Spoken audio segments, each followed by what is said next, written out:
What's going on, everyone? Welcome back to another episode of Swan Hockey. We are in Season 3, Surviving the Cut. I am Eric Swanwick, Swan Commander on social media. And this episode, we are joined by the guys from Neutral Zone. We got Andrew Serpico, who you guys already know, Assistant Director of U.S. Scouting, and Brendan Collins, Co-owner and Director of Scouting. Guys, what's up? How are ya? Not too much. Thanks for having us. Doing good. Crazy week. So last episode, Bill Underwood and I got into one of our debates about the U18 and the tier 3 level and comparing them. And it sparked a lot online. And what's been interesting is, me reading, I don't read every comment, but I try to get to a lot of them and seeing the difference in perspective that different people have. It's pretty crazy. And even just like different, we'll have different threads and stuff on Instagram and Facebook that people are commenting on different posts. And it's just like, like one set of people will be all the way over here. Another set of people will be all the way over here. And it's kind of crazy looking at the different perspectives and just seeing how far everything is, which, by the way, everyone, if you head over to their Discord, you'll be able to have all these conversations in one place and you guys will all be able to connect and share these different perspectives, which is, what that's for. But yeah, it's just been nuts this week. So my Insta Twitter's broken. Which way was it leaning towards? The comments are all over the place, but it's kind of not leaning one way. It's not really leaning one way or another. I mean, which is kind of what my opinion of the whole thing has been, is that there's good and bad in both. Do your homework, figure out which one fits your needs better.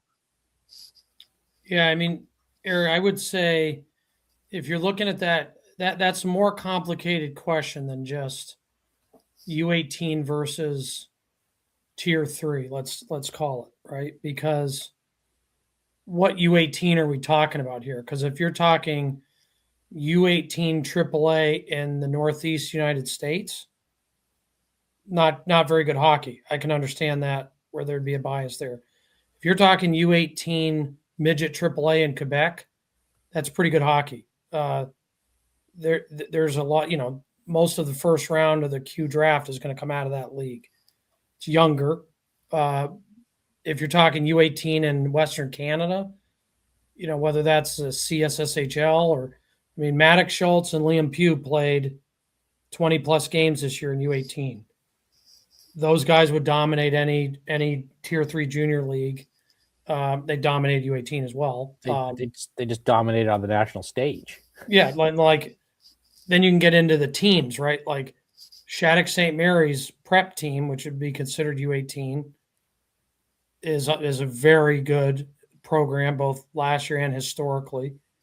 But the teams that didn't make nationals out of, you name it, Mid-Atlantic, Atlantic, New England, those teams aren't very good.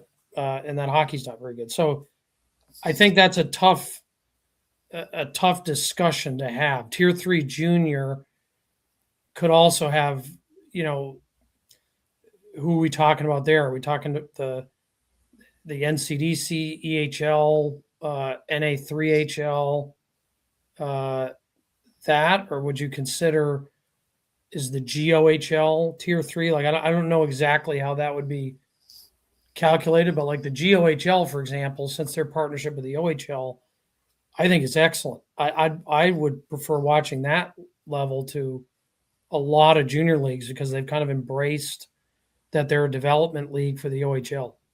So they're getting a lot of mid and higher mid-level picks out of the OHL that are young, and they're kind of giving them junior hockey experience, putting them with older players, but also giving them an ability to play. So you see teams like the London Knights and several others now, they're really taking that league for, taking advantage of what that league can provide. They've done it for years, but most recently. So to me, that's a tough discussion. It'd have to be very defined of like, this is what we're calling U18 specifically, and this is what we're calling tier 3.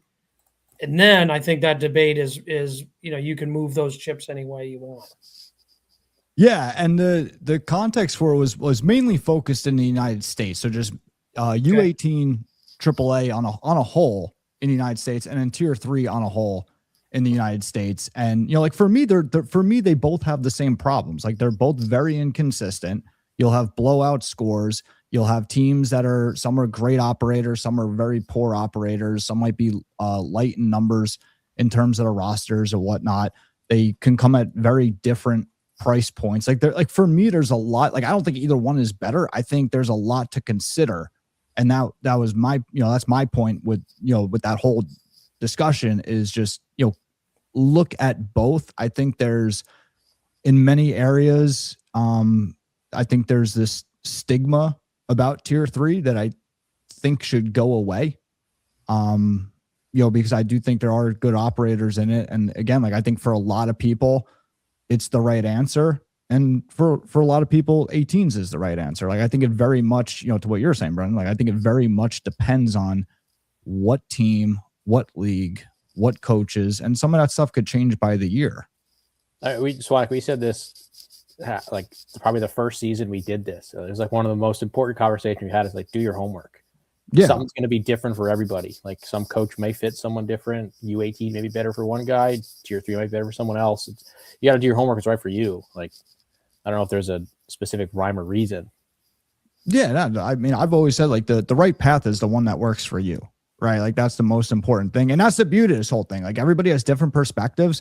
So if you're someone at home listening that's like, no, 18s is 100% better, well, that's great. Go play 18s. If you're someone that's like, no, tier 3 is 100% better, okay, great. Go play tier 3. Like, that's the beauty in all this. Everybody does what they feel is right for them. And there's going to be a lot of different perspectives, and everyone's going to have a lot of different experiences. And again, that's one of the points of the whole Discord. Like, I would love for everyone to come have these conversations in the Discord, because you guys will be able to share these, these perspectives with each other and everything, instead of all sporadic on all these different social media posts and everything. I would say that if you're looking for there's models on both sides that would be good models for this discussion. So let's use Shattuck St. Mary's prep team. If you're on the U18 wagon, they have proven year after year for over 2 decades that those players on that U18 team have options, not only at junior. Some of these guys are giving up tier 1 junior, CHL. They want one more year to develop. They want to get more ice time. They don't want to be a fourth line guy, let's say, in the USHL, OHL. And it's worked pretty well for them, obviously, not just in wins and losses, but in development where these kids end up. So if you're a U18 model, I would put them as kind of the holy grail of like what that looks like. Yeah. Doing it right and having players that have those options and are deciding to go U18. If I'm in the lower levels of junior hockey, whether you want to describe it tier 3, junior B, whatever, the GOHL would be the example I'd use for them, as they have a model of developing players. They're playing in front of fans. They're not charging arm and a leg for guys to play, and they're developing players for the next level. So, again, I'm with you. I don't think there's a right or wrong. To me, it's the same thing, but I think there are models that work. Yeah, for sure. I mean, and I think that's why, like, another thing that we've been talking about a lot is it comes down to the operators. And we started even speaking to that in terms of even like with USHL and CHL, right? Obviously there's that whole debate now, and it very well could come down to the operators, right? Because obviously, in my opinion, and I think most people feel the same way, the CHL is the top junior league on this planet. And, the USHL is, trying to catch them, compete with them, whatever. I think you can make an argument that the USHL is there with the Quebec League, but the CHL on a whole, the CHL just has more resources than the USHL, much bigger budgets. It's just different. And I've said that for a long time. I think even before the rule happened with the NCAA, is that, everybody always wanted to compare the USHL to the CHL, but in reality, it was always apples and oranges. Their budgets were never the same. The objective was never the same. The USHL was always focused on trying to move, the path to Division I. CHL was always focused on NHL movement, right? So like the goals of the leagues were never even the same. But even with this new landscape, I think even at that level now, it's going to come down to the operators, because there are some USHL teams that they do a tremendous job, and there's CHL teams that they're not falling behind, but they don't they're not offering the same things as what the top of the CHL is offering. They also don't have the financial stability as some of those teams. Yeah, that's going to play a part in it too. Yeah, so that's why I think it's coming down to the operators at many different levels here. Yeah, I think it's a really important discussion. You could argue from a hockey landscape perspective, it's the discussion. I would say that in terms of our perspective on the hockey market as a whole is that it's a top-down process. So, and you see it in the fall with all the rosters, right? Guys are going to get cut from the CHL. They're going to get cut from the USHL. They're going to trickle down. Where are they going to go? Do they go to the BCHL, the NAHL, other leagues? Do they go to U18? Do they go to prep school, Minnesota high school? There's going to be a huge shift after those cuts and decisions are made. It just trickles down. Then if you're on the fourth line of a tier 2 league, maybe now you're being trickled down to tier 3 and so on and so on. It's a mass for guys who put rosters together, which we have to do to track these guys. There's a ton of movement in the month of September and October. So I always look at things from what's going on at the top. The top of the pyramid is obviously the CHL. I don't think there's really a debate there. I think Americans and American media are trying to make a debate there. The numbers don't bear that out. It's hard to make that argument. The flow of players, top level players, it's pretty dramatic in terms of the swing. American top players are going to the CHL. Are there some still in the USHL? Absolutely. Gunnar Conboy is a great example. One of the best Americans in this upcoming draft. He's staying in Green Bay. He had a great experience in Green Bay. I think they do a tremendous job. So that's an example that it's not like every kid has to go to the CHL to get drafted into play. That wouldn't be true or fair. But for every Gunnar Conboy, there's 10 that are going north. So yeah, if you saw 25% of the CHL moving to the USHL, you saw 50% of the USHL going to then you could have some discussion, but it's not, those aren't the numbers, right? It's about 95% plus going there from USHL to CHL in terms of players who are moving leagues, not total players. And guys moving leagues from CHL to the USHL is almost non-existent. So the attitude that I hear, like when I was in Buffalo at the USA Hockey Development Camps, which are the best Americans, 15s, 16s, and 17-year-olds. And I think it's a multi-level discussion, meaning what are the colleges saying? What are the NHL teams saying? What are the agents saying? What are the parents saying? I will admit I don't have a great handle on what the parents are thinking or saying. That's not really my world. But I very much have had lots of discussions with CHL, USHL, NCAA, and NHL scouts to figure out where do they see the landscape. And one thing that troubles me a bit in the United States in particular is I can't tell you how many times I heard the term shiny new toy in relation to what the CHL is. I laughed at one point saying, did the USHL have a conference call and say, this is how we're going to define the USHL or the CHL, that it's a shiny new toy? Because I must have heard that 15 times from Americans in that event over a month period.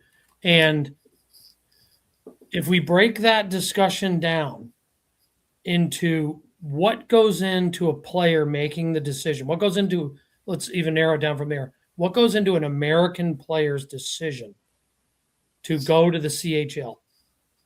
And there's regional plays here. There are multiple factors into what that would be.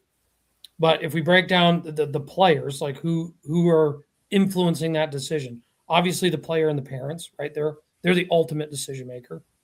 You've also got the agents. All of these kids have agents. At the U.S. Development Camp, we do the heights and weights with our partnership with RinkNet, and we have to write down, who their agent is. At the 15s, I want to say it was something like 93% had agents.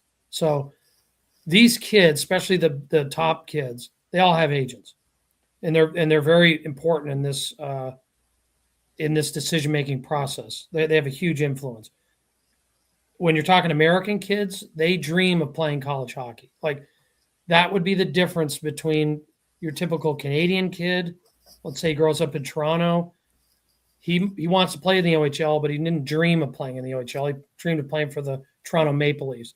Yeah. Understanding the OHL was how he was going to get there. American kids, you've got a lot of American kids, especially in Minnesota and in the Northeast, that their dream is to play for Boston University, Michigan University.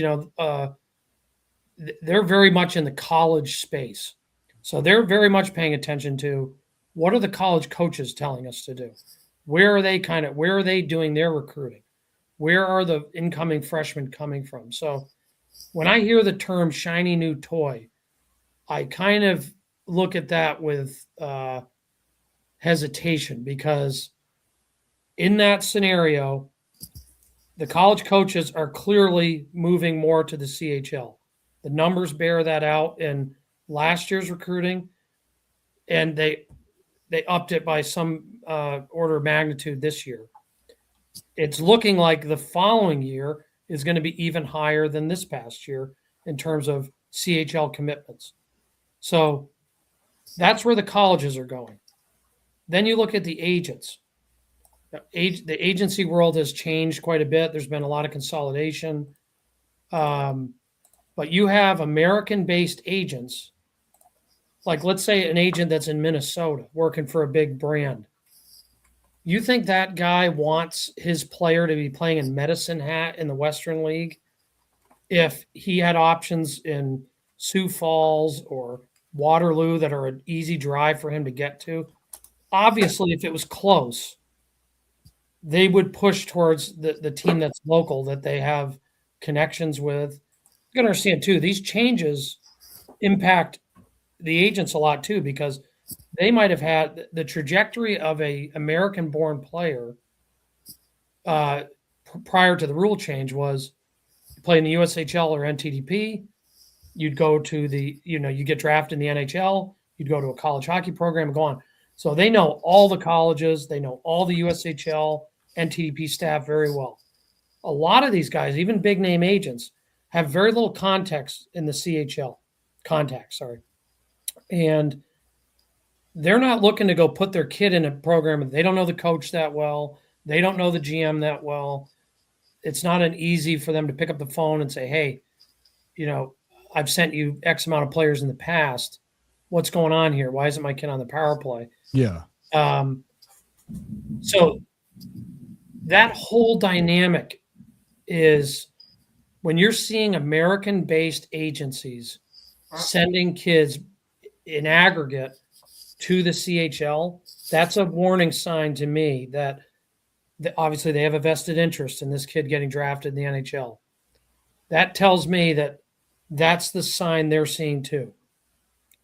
It'd be easy for them to keep them home. They're sending them north. Colleges are recruiting north. So when I look at that discussion and I hear a shiny toy, what is going to change, let's say in this season or next season, that the agents are going to change their mind, the colleges are going to change their mind, and there's going to be some massive move back to the USHL. For the balance of junior hockey, I think that would be great. In reality, is that going to happen? There is nothing indicating that. And I know the USHL is working hard on it, and I think to your point, I think there's some really good hockey operators that are doing a very good job in trying to, they added contracts this year. This was a big move that they wanted to be on par with the CHL. That hasn't gone as well as I think they were hoping. I think there's some other factors there that played into that. They're trying to have some educational programs be consistent throughout the league. They're doing partnerships with the NHL to try to boost. I don't think it's a lack of effort by the league. I think it comes down to money. I think there are very different in the CHL. I don't care if you're in the Q, the OHL, the WHL. It's a very united front as to what is the purpose of our league. And you're not going to hear many general managers, if any, say we're here to develop college hockey players, right? They want to develop guys for the NHL draft. They want to develop pro hockey players. It's in unison. If you ask in the USHL, you're going to get a very different answer asking one GM to another GM to another. Sometimes the league is saying they're going to develop pros. Other times we're going to develop NCAA Division I college hockey players. Some are NHL draft prospects. It's kind of a, and I think what hurts the league is that they don't have the same incentive structure. In that, if you're in the CHL, your incentives are to get guys drafted because you're getting a development fee when a player gets drafted.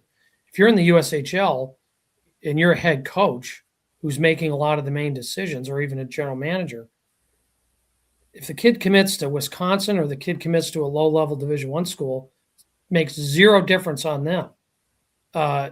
They need to win hockey games. So if you go and watch games in February in the USHL, you're going to see 20-year-olds, 19-year-olds playing a lot, trying to make that playoff push. It's nobody's fault, and no one's doing anything wrong. But you're going to have that's a different discussion than when you go to the CHL. And they're playing 16 and 17-year-olds, and they're especially playing their 18-year-olds in the NHL draft because that's where the incentives lie in that league. So I think that discussion is a complicated one. I certainly don't have any answers for it, but I think framing the argument is important when discussing USHL, CHL, because I think what people are saying online or what I hear from in the rinks, I'll be honest, what I'm hearing in the rinks from guys that should know better, they'll either be very critical of the CHL or very critical of the USHL. The first question I ask is, how many games have you been to in the CHL? How many games have you been to in the USHL? And typically the answer, if someone's dogging one of those leagues, is 0. And I think that's an important thing to understand, that a lot of the discussion around this, whether it's Canadians bashing the USHL or Americans bashing the CHL, are coming from people who have zero experience in those leagues. They don't know how it operates. They don't know how the drafts work. They're not in discussion with the agents and the colleges and the NHL teams that are making these decisions. So I think it's important to quantify where the noise is coming from, and if that noise has literally any credibility at all in the market they're talking about. Yeah. And I think you hit a lot of really good points, and it's just so, I think it's going to be the proof will be in the numbers, which right now we're seeing what those numbers are. Now, the USHL claims that they have a better development model, because I've had the commissioner, Glenn Heffern, on here a few times. They claim they have a better development model, particularly speaking about their practice to game ratio and how they try to mirror more of a college setting. Now, I guess we'll see if that's true, right? If they're right, well, then the colleges should start to realize that, hey, guys are better prepared coming out of the USHL, and the numbers should start to sway back, right? If they're wrong, it's kind of over, right? Yeah, and right now, the numbers are going in the CHL favor. So I think that's kind of I don't want to say the only thing, but I mean, you're not going to beat the CHL with money. You can't, for the USHL, they can't beat the CHL at their own game. They got to play a different game because they're not going to beat them at their own game, right? So if they truly believe that, hey, we got a better development model, well then, like you were saying before, Brendan, with the numbers, that should show in the numbers. So for me, it's going to be very interesting to see what happens over the next year or two. Because I think a lot of this, and you hit on all of it, I think the colleges are going to determine so much of this. I think wherever the colleges over the next 24 months say, hey, this is where we want it. This is where we want to get players from, where we feel they're going to best help us win. That's going to be gigantic. And I think the other part to like what you're saying is the agents, because the agents, a lot of times they're getting paid when and if their client makes it to the NHL, right? So you got to convince them that, hey, this is a better development model. Even if the kid thinks, hey, even if the kid's starting to buy it a little bit, you got to convince that agent because his payday is riding on it. Totally. And I think when, for example, there's been a few fumbles with the league being the USHL, and there's been a few things that I'm very sympathetic to them on because, for example, they built their schedules around a college model where they're playing during the week or they're practicing during the week, and playing games on weekends. And that was very intentional, right? But the colleges aren't going to USHL games the way they used to go, obviously, because they have limited time and resources, and they're going more to the USH or to the CHL. But I've talked to a few of the NCAA teams and said, why is there less? Because when I'm in USHL ranks, I'm seeing very few college hockey coaches. I am seeing some, but I'm not seeing as many as I did, 3-5 years ago. And what a lot of them are saying to me is, well, it's tough. They play the same time that we're playing. They're playing Friday night. We're playing Friday night. So like the system that was built to accommodate the college hockey teams, it's hard for them to go see it. So it's like I'm very sympathetic to the league in that regard because that no one's made a mistake there. That's just an unfortunate situation. Where I think they fumble a little bit is I don't think the league always understands the audience. I think back to kind of like who's influenced in that decision. It's the player, it's the agencies, and it's the colleges, and it's the NHL, right? So before the Q draft and before the OHL draft, the USHL comes out and does a announcement that they're going to add 6 teams. Now, among that community, NHL, NCAA, and agencies, there's real concern that the USHL is watered down right now with their current form. So when you say we're going to add 6 more teams into that discussion, the ultimate decision makers or influencers of decision making are taking 1 or 2 giant steps back saying, whoa, what is going on here? What's this going to look like? Their argument might be there's not enough talent to feed the league right now. How are we going to add 6 more teams? I think the general public might have thought, oh, that's cool. They're expanding. Things are good. But again, you're not playing to the general public. You're playing to the top 50, maybe top 100 Americans to stay in this league. So I think there has been some fumbles, but again, I don't think they're in a hard position right now. And I wouldn't want to be in their shoes because I can understand the difficulty.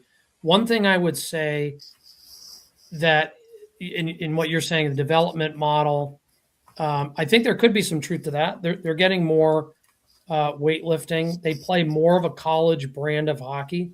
When I ask college coaches about what are your thoughts this past year on your USHL guys versus your CHL guys, what I'd hear in the CHL is guys have high hockey IQ. They think the game. They make plays. What I'm hearing on the USHL is that they're strong. They're physically developed. They play hard. They don't need to learn to defend or to play with consistent effort. You can understand in the CHL, you're playing a lot more games. If you're on a really good team, some of those guys can take some nights off and it doesn't hurt you. You can't take nights off in the USHL. It's too competitive. It's fast. It's physical. So I don't think it's like an easy discussion. And when I talk to the college coaches, when a kid's drafted by two teams, let's say he's drafted in the Quebec League and he's drafted in the USHL, and you say, hey, where are you guys pushing him? A lot of times they'll take a step back and say, well, we're, kind of let him make that decision, him and the agent. But they're not concerned as much initially with what league. I mean, obviously there's a move to the CHL. There's no question about it. But as you said earlier, they want to know the team. The OHL to me would be the top league in terms of consistent performance. It mirrors the NHL game. Yeah, I agree with you. And so, like, if I took the OHL, there are bad teams in the OHL, and agents know who they are, and college coaches know who they are. And so, if a kid got drafted to, say, Youngstown in the USHL, or Muskegon, or Fargo, like Sioux Falls, Dubuque, there are programs that really develop these players. I could absolutely see a college saying, yeah, go play there, at least for a year or two, develop your skills, because they don't want them in that, lower organization. The difference, though, is that the bottom of the USHL is struggling. Let's put it frankly. And I think where I'd like to see, or I'll be interested to see, is the USHL's star power has always been its depth. They may never had first lines like the CHL, that they never did. They had good second lines that would be competitive. Third lines were solid. Then their fourth line and fifth line were very good. They had very good players that are in the stands every night in a USHL game. Last year, that was not the case. Fourth line guys in that league were not traditional USHL caliber players.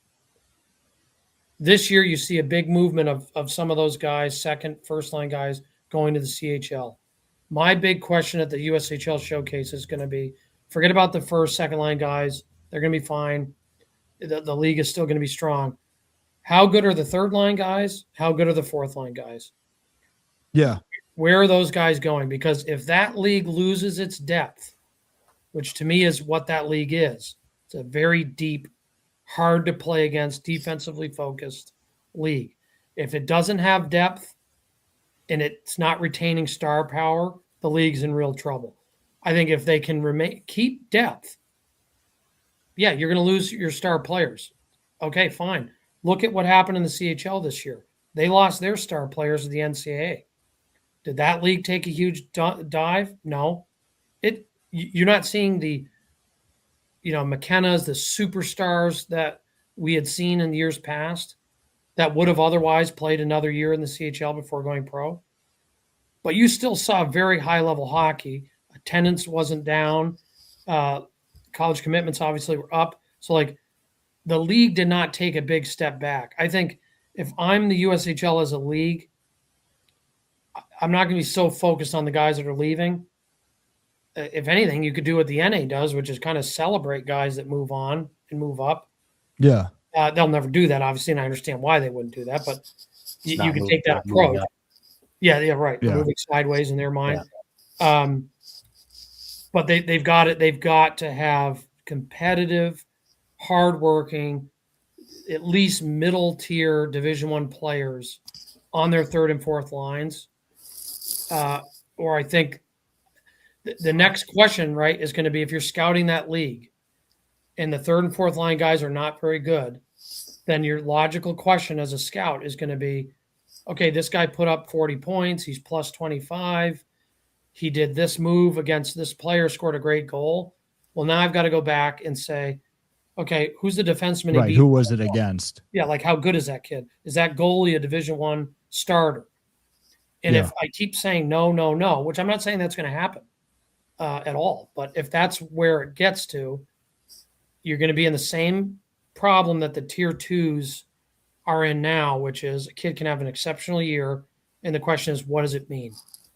Right, and it comes back to trust too, right? Because if the team, it's like, all right, we could sit here and try to figure this out with the USHL player, try to figure it out of, hey, is he legit, or was it a product of him playing against a weaker competition?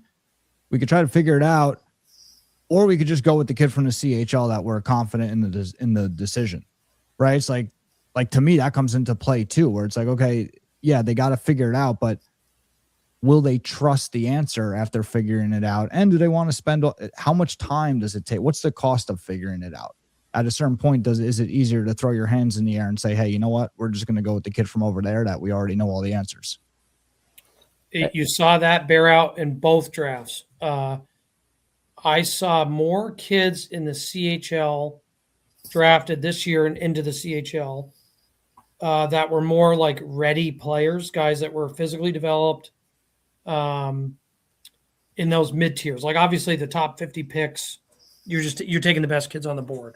I didn't see a ton of changes there, but when you start getting into say player 51 to 150, I think the real reality of the CHL is they're understanding that, hey, we're not going to have these guys at 20. A lot of them, our best players aren't sticking around at 20.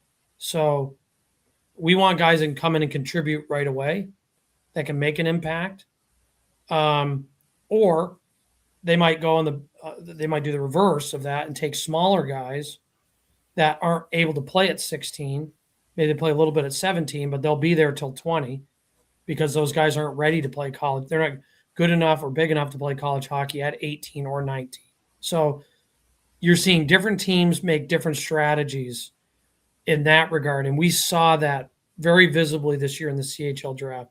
In the USHL draft, you're seeing teams are taking more local level players as best they can. Obviously, the USHL is in the Midwest. You know, whoever they take in California is not going to be close to anywhere for them. But I did see some regional polls. I also saw pretty much a complete abandonment of Canada, which I would say is a real mistake because those kids, as talented as they are, there's not enough room for them to play in all these CHL leagues. You know, London Knights aren't going to take 12 rookies next year out of this year's draft. So, like, completely not going for 4th, 5th, 6th, 7th round picks. I understand it. I do, because I think they've been burned a lot, and it's tough to compete with some of those guys. But my 2 cents on that would be I wouldn't abandon anything. But those are kind of the trends that we saw in this year's draft. And next year we'll keep what we spent a lot of time in post-draft is where did we have guys? Where did the league have guys? And then what were the trends? And that's what we saw. We saw and that is a point, I think, of where's the future.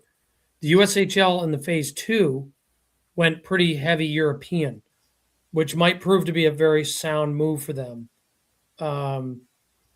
Because they can take guys and get them into playing situations. It's tough. I mean, if you put your perspective on of, say, a Swedish kid. Now, Swedish kids don't come here as much. They've got a very robust pro league and a whole step to get there. But let's just use a Swedish kid, for example. He's giving up a lot because his home team is typically very strong. So he's going to come to North America. If he gets on an OHL team and he's on the 4th line, and he's a power play guy back home, he's probably not going to stay there till Christmas. These guys aren't like fiercely loyal to CHL programs or anybody for that matter. So I think in the USHL, you can take these guys and they're going to come in and they're going to play. So I thought that was a smart move by a lot of teams in the league to kind of try to go a little heavier on that side. But yeah, it's an interesting discussion, and it also impacts the other junior leagues, because try being a tier 3 junior team right now, or tier 2, lower level tier 2 league, and trying to recruit players. The CHL is taking a bunch. The USHL, and even NTDP. We should probably discuss that, because, I mean, for the 2 years in a row. Yeah, that's going to be my next question to you guys. Yeah, I mean, they've lost their 2 best players the last 2 years. I mean, They haven't had a lot of depth recently. It is what it is. You can't lose those guys. You can't. That's the developing pros. Every NTDP event you go to, every picture of big time NHL players are on the wall. They're not telling you how many goals they scored in college hockey or Hobie Bakers. They're talking about NHL Calder, winners, Stanley Cup winners, NHL captains. They're not in the business of developing the captain of North Dakota. Yeah, obviously they've had several captains of North Dakota, but their goal is to have the captain of the Chicago Blackhawks. Right. Yeah. The captain of North Dakota is a byproduct. Yeah. So I think they're in a kind of a scary situation.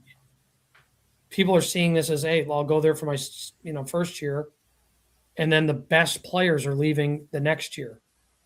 And those buyouts aren't even a problem for these major junior teams.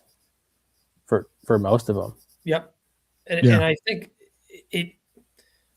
it's a signal, right? It's a signal of back to the original discussion of who's making those decisions, the player, the agent, the college. Now everyone's going to be mum about it because NTDP carries a lot of weight, as they should. They've had a pretty impressive history.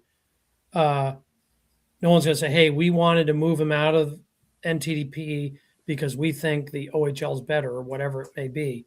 But in those quiet conversations, and I've talked to a lot of people involved in some of those decision-making, it's all over the map. You're hearing they want kids to play in front of real crowds in a real pressure situation in a playoff-driven environment.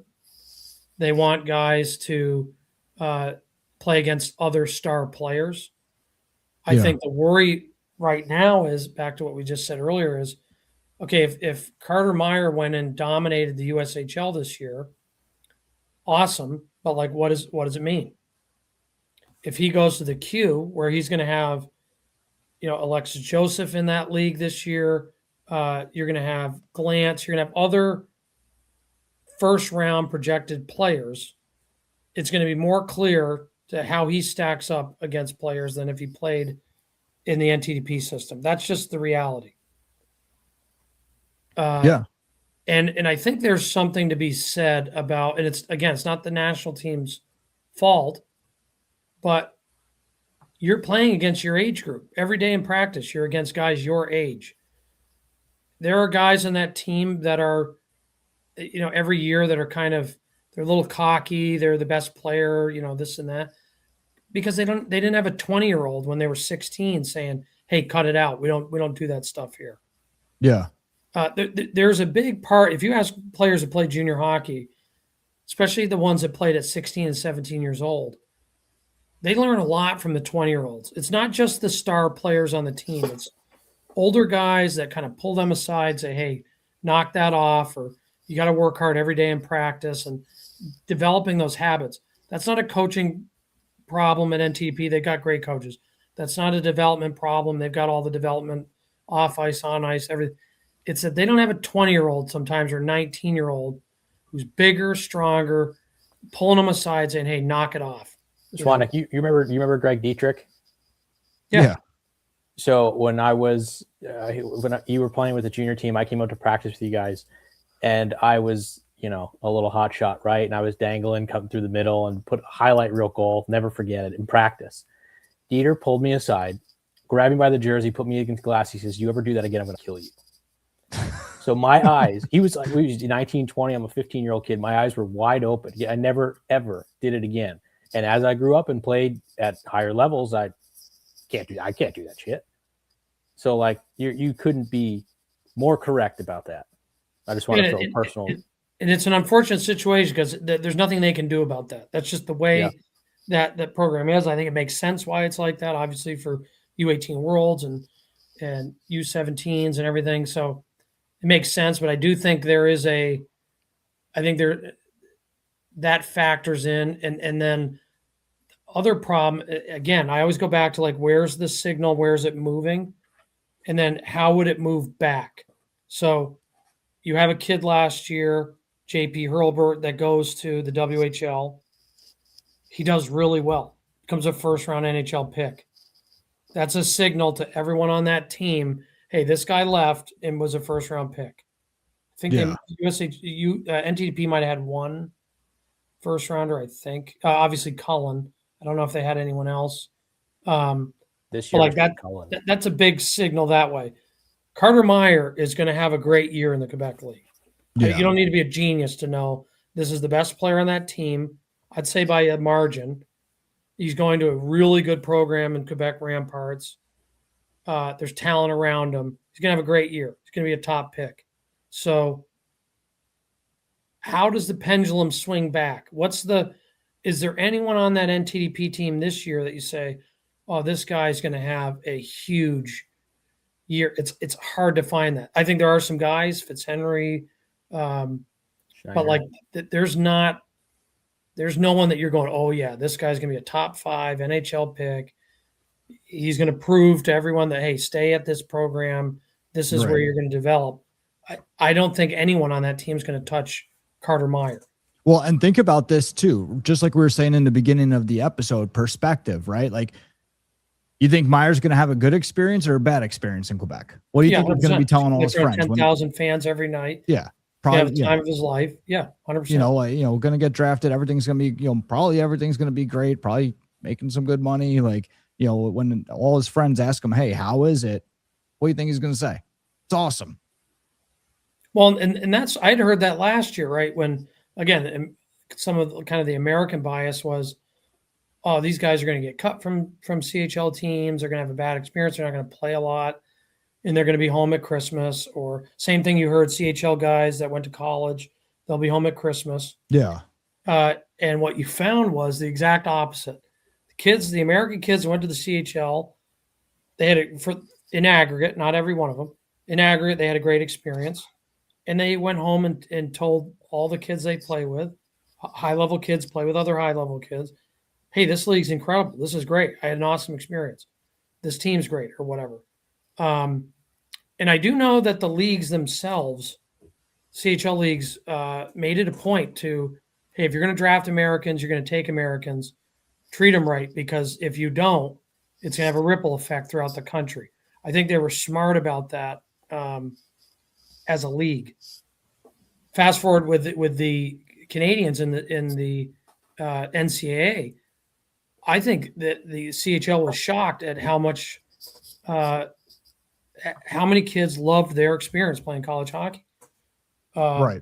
From the facilities, the fans, all that, but the coaching, playing against older players, like it was a little bit of a struggle for McKenna to get going, Jackson Smith. Like it took some guys a little bit of time, but once they got it, it was great. And you listen to the NHL draft this year, and some of those guys' discussion or in the preseason training camps in the NHL, Porter Martone, these guys are coming in and having impact right away. And it shows me that the discussions that were held prematurely were not accurate at all. In fact, the opposite has come so far. I think the CHL kids just really enjoyed trying to rile up the troops a bit, maybe. Yeah, 100%.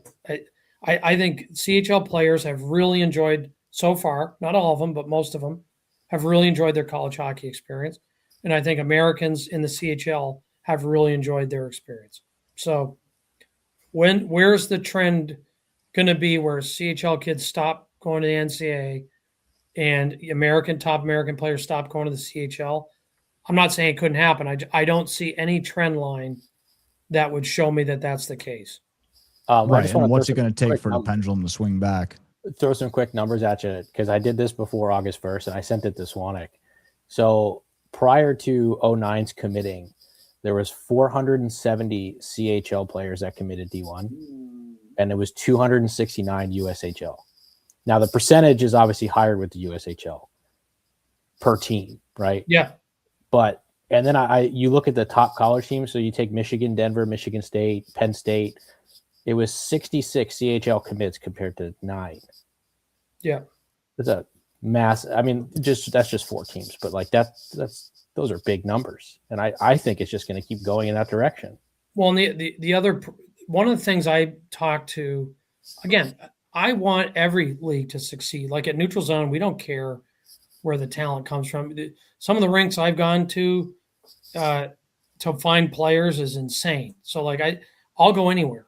We go where the talent is. But I like a lot of guys in the USHL, and I actually think the people on the hockey side in the USHL are very strong.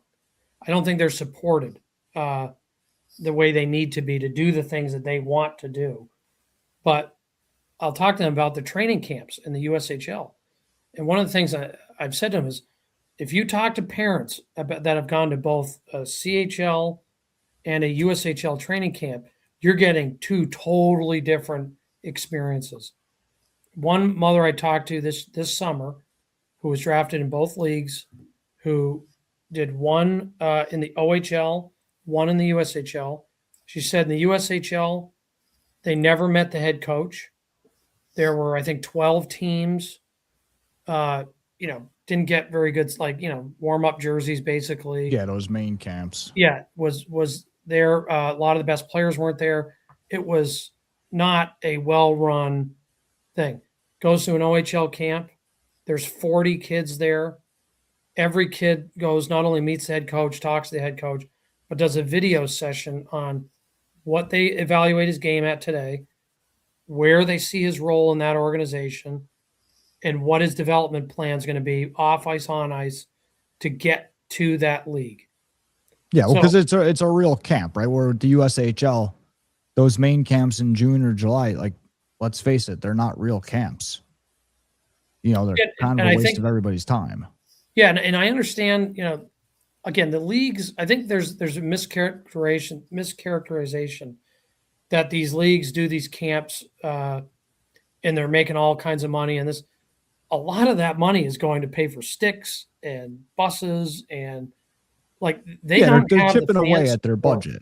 Yeah, they need that to pay coaches' salaries. It's not like people are sitting there and making millions of dollars, and these camps are just one more thing to make more money. They need these camps to survive. With that being said, the players' first opinion of the league, I don't care how many videos or marketing campaigns that can be thrown at these kids when they're playing minor hockey, midget hockey, high school hockey, whether it's CHL or USHL, your first real experience in the league is going to be at those training camps. That's going to be your introduction into what is this league about. Yeah, that's a great point. And when one league is doing it professionally, you're getting good equipment, you're getting a development plan, you're meeting with the real coaches, and another one is just throwing together random players from around North America. Some are drafted, some are not. It just doesn't. Your opinion at day one is going to be markedly different. So, yeah. You got to pay for the USHL one, right? We're saying the CHL one's free. Yeah, and I think that is more important than maybe the teams think. But again, to the point of the hockey ops guys would get rid of that in a second. That you think they love running around North America emailing, middle tier players, come to our camp, blah blah blah. No. They don't want to do that. They're doing it because they have to. Not at all. So it's not the hockey guys; it's the business guys, the owners. And again, it's not because they want to get rich off it. They need that money to fund their programs. This is an expense. Junior hockey is a very expensive game. And the only time most owners are making any money is when they sell. And most of them are trying to just not bleed while they're in existence and, on a year-to-year basis. So, yeah, it's a tough dilemma. I don't know how you fix it, but I think it's very apparent when you speak to parents that are, and again, though the best players are drafted into both. So it's a competitive situation. Yeah. I mean, I guess the way you kind of got to fix it is you got to just stop having your protected list come to the camp and just make it a strictly free agent pay to play thing. Mm-hmm. And at least the guys that are likely to make a decision between you and the CHL, at least they don't experience that. Yeah. I guess one way to fix it is stop shooting yourself in the foot. Yep. You want to have the camps fine, but maybe just don't invite the ones you're serious about. Like, I don't know. Yeah. It's tough though, right? Because how do you market to those kids if it's not a real, if they don't perceive it as a real camp? Yeah. I mean, those, that's it's tough. tricky. Like, because that's just, but you're 100% correct. Like, and that's something I've touched on before too, is like, you want the league to be taken seriously. Well, you got to stop doing stuff like that. I mean, like, is there any way they tell NHL staff? Like, I'm sure some NHL guys know, but like, is there any way they're telling the NHL, like, oh, so this is our process. We email as many kids as we can. Like I would be embarrassed to say, like, if I was a coach in the USHL, like I wouldn't tell anybody like what goes on, like in terms of like NHL staff. Yeah. I mean, how do you even say that with a straight face and not be embarrassed to like feel like you'll just lose all credibility with those NHL personnel? Yeah, and I think it's tough too because the NHL is a different market. The NHL scouting, amateur scouting staffs. That's a tricky scenario too because, I'd always say this in the high school levels, New England Prep School, Minnesota High School. You can have a regional scout, and in the U.S., most teams have one or two, maybe even three guys that cover the United States. Let's say in most cases it's two. One in the East, one in the Midwest.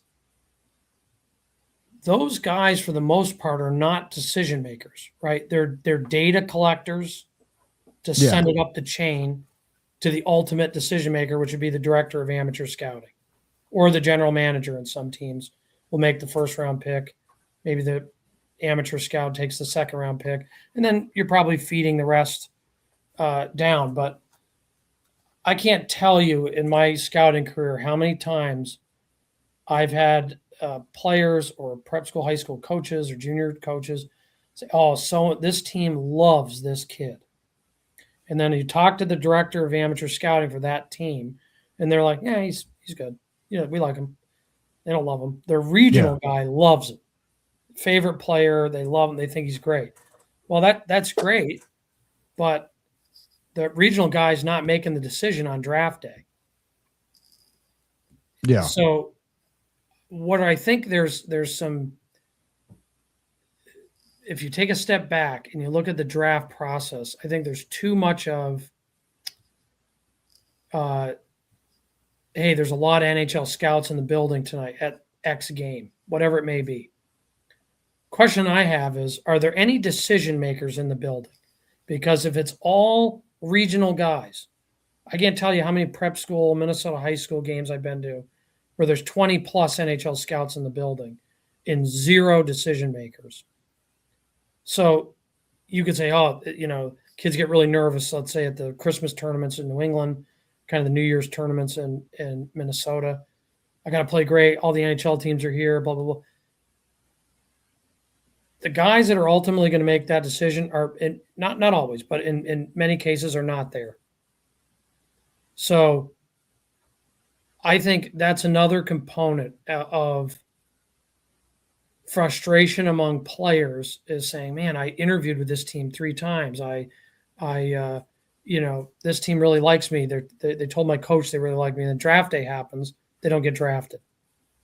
Then they start blaming, I got to get out of Minnesota high school, or I got to get out of the USHL. I got to go play in the CHL.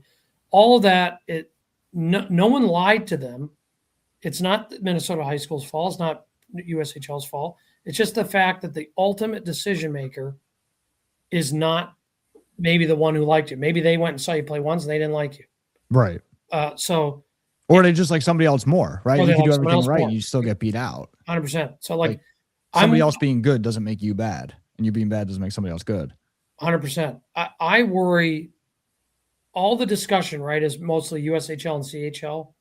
I worry more from a youth hockey perspective on the trickle down of where it hits. Let's say in Ontario, U18 hockey was decent. It was never great, but it was decent. It was very poor last year in aggregate. New England Prep School I've been covering New England Prep School for 16 years, I think. It was the worst year I've ever seen for New England prep school. Minnesota high school was still actually pretty solid. I didn't think they took a huge step back, but they did take a step back. And then you get into the tier 2s and tier 3. If there's a big knock on if the best players are leaving the country, speaking for Americans, who fills in those spots? And I just worry if leagues are getting weaker, which they are because there's a big movement north. Say there's 100 players, 200 players that go north. Those have to be backfilled. And of those players, it makes it easier for the kids that were 17, 18 playing Minnesota high school, New England prep school, U16, U18, whatever, to now play junior hockey. Right. I'm watching kids that I'd say, oh, that's not and we have to do this at Neutral Zone all the time. It's like, oh, that's not a CHL caliber. That's not a USHL caliber player. Oh, well, he is now. Okay, so now I've got to recalibrate. What does that mean? Oh, this kid isn't ready for the BCHL or the NHL or whatever. Well, now he is. Right. So try being a prep school or Minnesota high school coach and holding on to your 17, 18-year-olds. It's really hard to do. Do you think this is where we're going is going to like strengthen tier 2 Canadian leagues like the GOHL? Because you have these 16-year-old Americans that are going up signing CHL or contracts in the OHL or whatever. Some of those guys might not make the team, but the OHL team loves them. Like they're not going to send them back down to the US. I don't know that they can, because that's now if they can saying send them that to the US, I don't know. What did you say? Where you don't think they can what? Well, so I know a 16 or 17-year-old American cannot sign in the CJHL. You have to be in your 18-year-old year or older to be imported in. Unless that changed now with the IIHF stuff. Maybe I don't think so, though. I think that's still a CJHL rule. But my only question would be if the kid is on a major junior contract, would that be a different story? I don't know off the top of my head. I don't either. But I know historically in years past, a player just going up to play in the CJHL had to be in his 18-year-old year or older to be imported into the CJHL. Yeah. So then where do those kids go? I don't know. Those 17-year-olds that aren't going to make their major junior team yet. Yeah, I don't know, because same thing for the GOHL. They, historically they've never been able to have the Americans that young. I mean, now it's like, okay, do you send them to the USHL at that point? Well, you got to negotiate that contract then so you can get out of it, or maybe they go to some of the North American League teams are going younger, or maybe they go to NCDC. Well, that's the problem, right? Is like every organization, you would hope, the assumption would be they want what's in the best interest of the kid, because what's in the best interest of the kid would be hopefully in their best interest as a team. But with these contracts and the way the leagues are set up, you're blocking it. Like you're either, if for that example, American kid signs over the summer with a CHL team, finds out, hey, he's the 5th center, it's not working out. Where does he go? Well, it's not easy for him to go to then the USHL. Might not be easy for him to go back to the NHL. It's like, where does he go? And the fact that that's a tricky situation isn't good for that player. It's not good for the CHL team that drafted him. It's not good for the USHL team that could take him on. So again, it's not, no one's trying to make it this way. People are trying to hold on to their investment, which you can understand. But it creates a situation in many cases that nobody's benefiting from.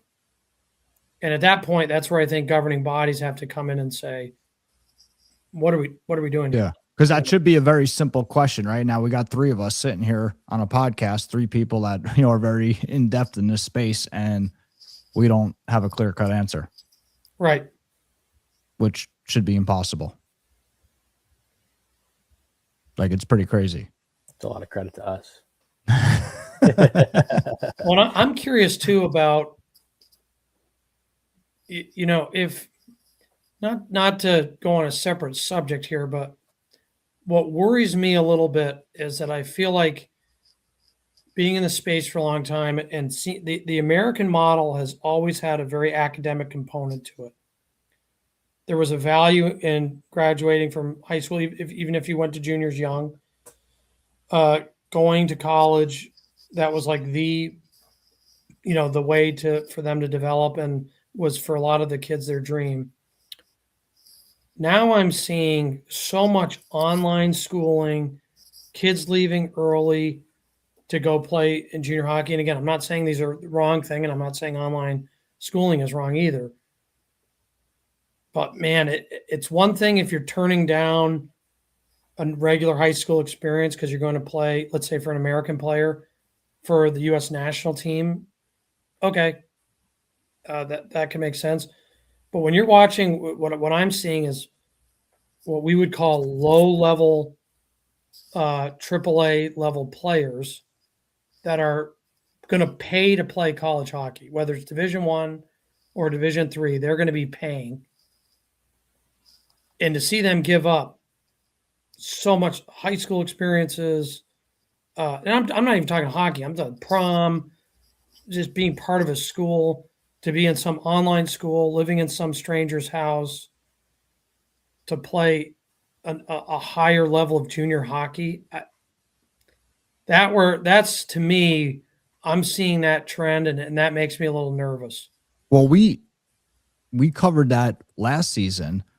So, because to me, there's a lot of value of a player playing at home and living a normal life, as long as as long as it makes sense, right? Mm-hmm. Like as long as he can, to where it makes sense. Like to your point, national team, okay, go.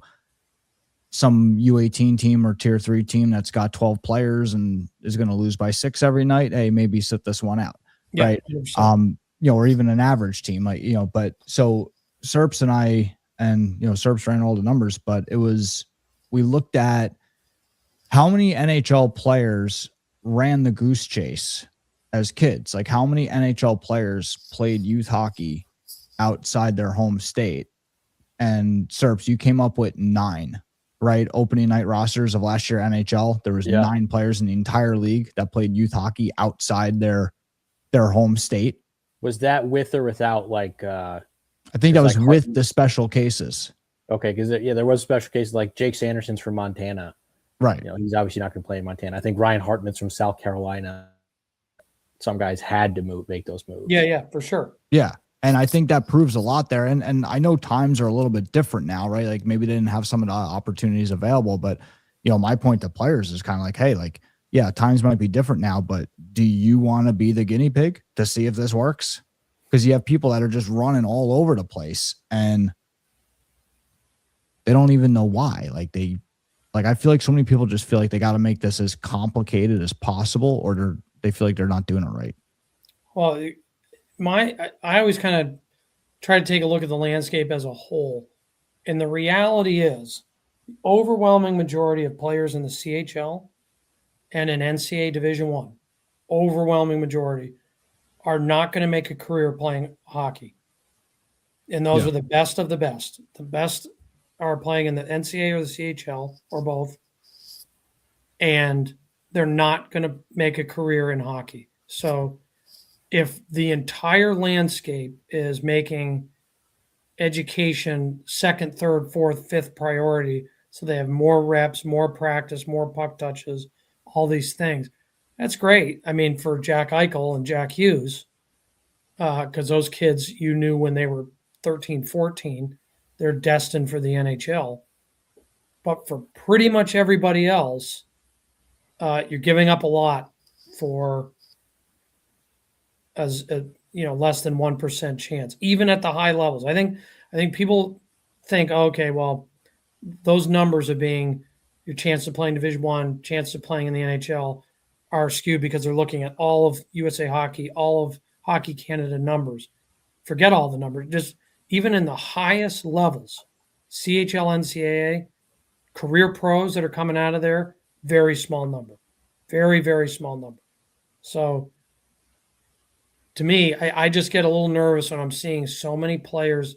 I saw it more this past year, and I'll be interested to see it what happens this year than I've ever seen in the 15 years of doing this, where kids are leaving their schools, which again is fine, and they're doing the billet thing, which is fine. I think there's some good growth opportunities there too, and the online schooling thing. I don't know. I think it's very scary to put education as a third, fourth, fifth priority at the ages that these kids are doing it.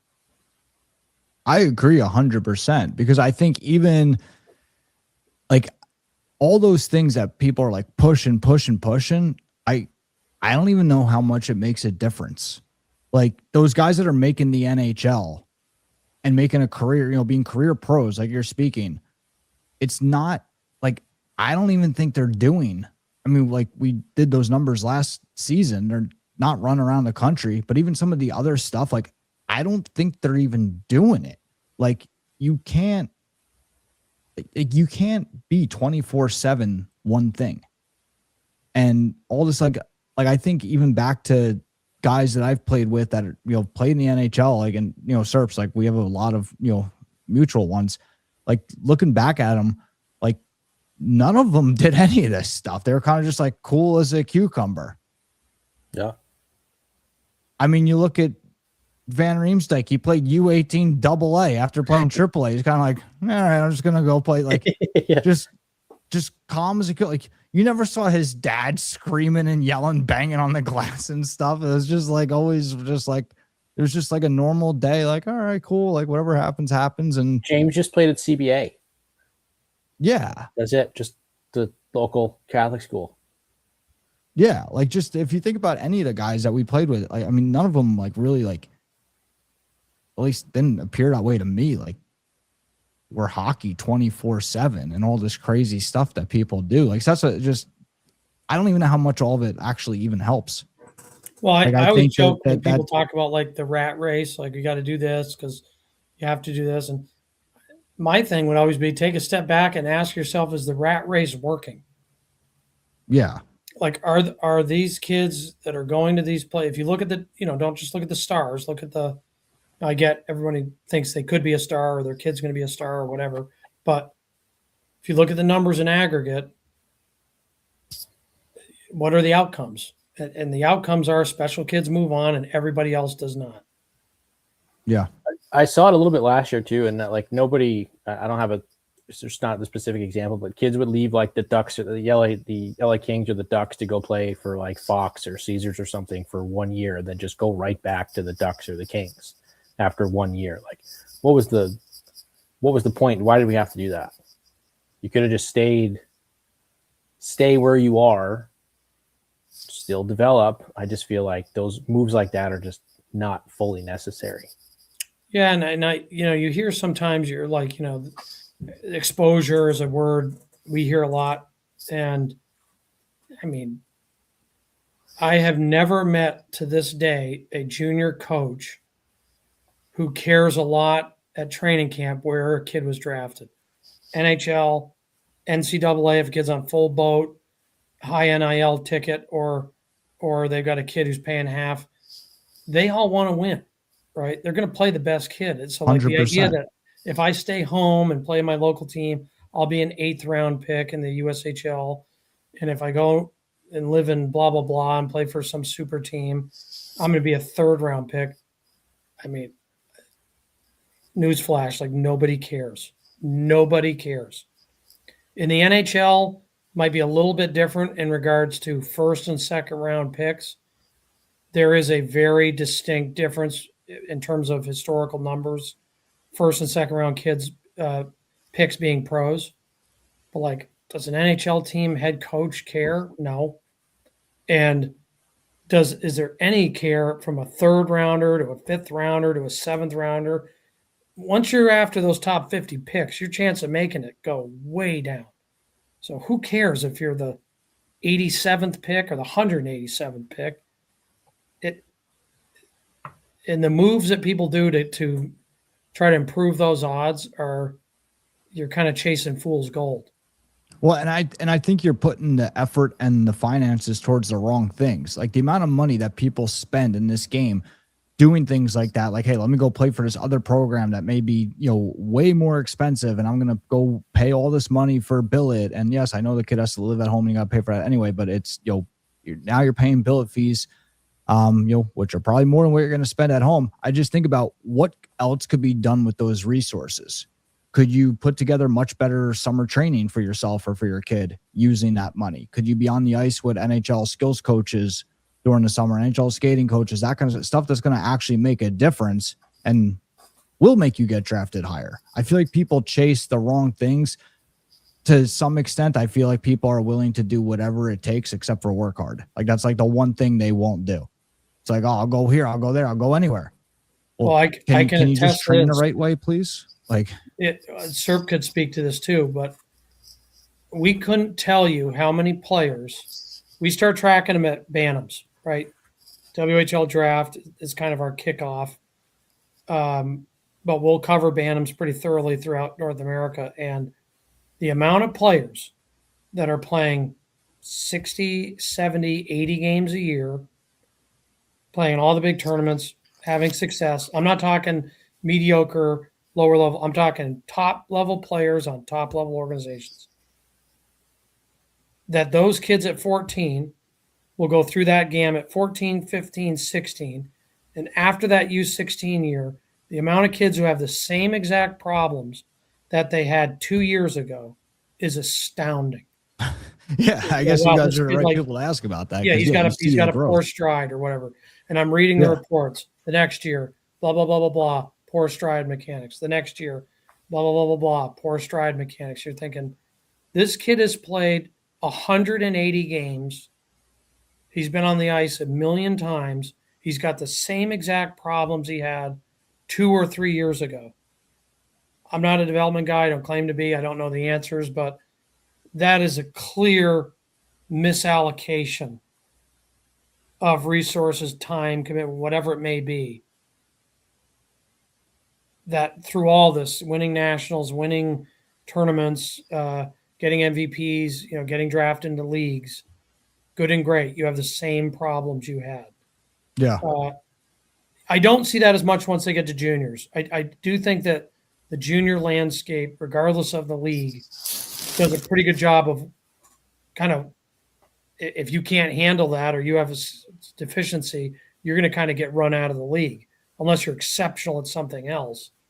So you don't see as much of that, but man, at the youth level, it amazes me how often we see that in scouting reports and rankings, where the things they were really good at, they're always really good at, in the areas where they're struggling, they don't change. So obviously there's something going on, whether it's development plan, whether it's where they're putting their time and money. It's astounding. Yeah, that's a great point. I'm glad you mentioned that. But sure, would you agree with that from your evals? 1,000%. I think you hit it right on the nose. Yeah. How many evaluations are you up to now, Serps? From August 1st to August 1st, it was 2,907. That's insane. Love it. Feed me. That's nuts. That's nuts. Only goes up. I love it. Serp's a rock star. We'll go everywhere. I love it. Let's do our season pass points code for this episode. The code is going to be ZONE, ZONE. Enter the code at swanhockey.io on the podcast page, and you will receive your season pass points for watching or listening to this episode. Season Pass is our free rewards program. You can join for free at swanhockey.io. Gives you more for things you already do, such as watching or listening to this podcast. Earn points, claim rewards that take you deeper into the Swan Hockey ecosystem. Anything you guys want to end off with? No, I would just say, thanks for having us on. And I think what you're doing is, I've emailed you about this before, but I think what you're doing is real value to the hockey community, because I think you have obviously the advisors on one side that are trying to help players, navigate their path. There's the pro guys, there's the paid guys, and they're doing what they're doing. But obviously there's a bias there because they're working under specific clients. There's not much of a voice of helping families navigate the journey and getting actual people in the arena to talk about it. I just think there's a ton of misinformation. When people bitch about advisors, I always say, well, what do you want people to do? I mean, the process has gotten so convoluted and complicated. I don't know how you'd navigate it without one, to be frank. So I think what you're doing is of high quality to people, that they can access this information and learn from someone who's not, you don't have biased information. You're not pushing a junior league. You're not pushing a player or a path. You're just kind of having open discussions. I think that's really important. I'd keep doing what you're doing. Well, I appreciate it. So I'm glad you're able to come on. You'll have to come on again. We'll have to do this again. Absolutely. So, Serps, anything you want to end off with? No, I'm gassed. No. All right, guys, that's going to be it for this episode. As always, remember, when Serps is in the rink, if you stand super close to him, you might be able to see what he's writing. Be sure to point out things that he may have missed about your kid. He loves it when you do that. Look right over my shoulder. Breathe on my neck, please. Want to smell that snack bar hot dog? It's ideal. You need like one of those, like, the screen protectors for the phones where if you're at a slight angle, you can't see anything. I'm just going to walk around with like a gigantic green screen behind me that just wraps around my neck. Love it. Love it. All right, guys, remember the conversation always continues in the Discord. You can get there from the link in the description of this episode. And that's going to be it for this episode. Guys, thanks again. And until next time, I will see everyone soon.